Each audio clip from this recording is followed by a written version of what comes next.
Bonjour à tous. Dans cette vidéo, je vais vous expliquer la fonction register du côté client et plus spécifiquement la méthode fetch qui réalise un appel AJAX vers notre API serveur.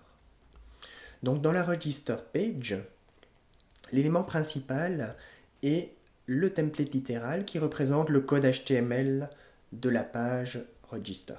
Donc du formulaire, ici on retrouve le formulaire pour enregistrer un utilisateur. Dans la fonction register page, à partir de la ligne 23, on va tout simplement injecter le template littéral directement dans notre page, dans notre template de base, l'index.html.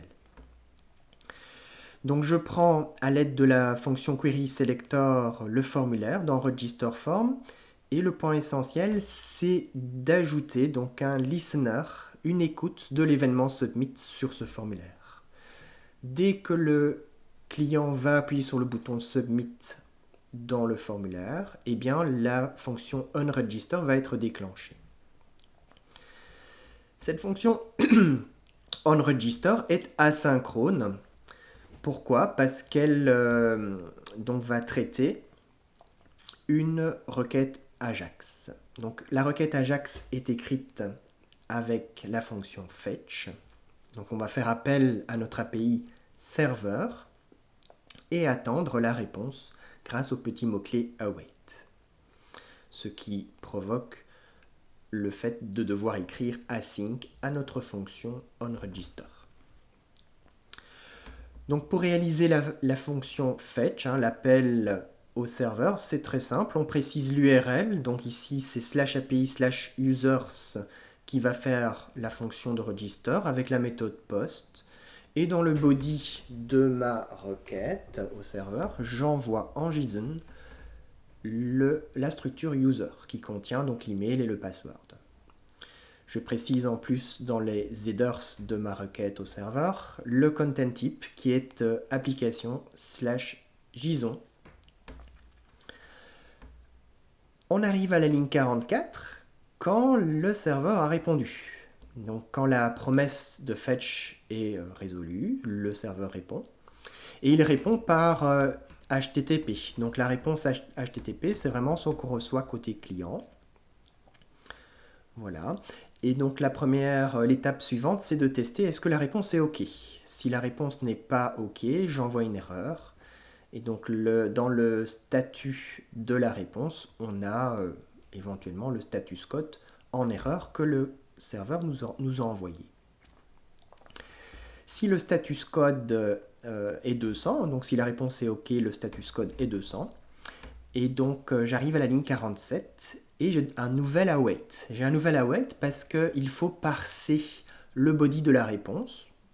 La réponse, c'est vraiment donc une réponse sous le format HTTP. Il y a beaucoup d'informations dans la réponse. Ce qui m'intéresse, c'est si le serveur m'a renvoyé donc, de l'information au format JSON, ça se trouve dans le body de la réponse. Et donc je dois parser ça avec la méthode de la fonction JSON sur l'objet response. Donc j'attends cette réponse au format JSON. Et quand je l'obtiens, je peux donc la traiter en la sauvegardant dans le local storage du client. J'utilise également ces informations que le serveur me renvoie pour mettre à jour la navigation bar côté client.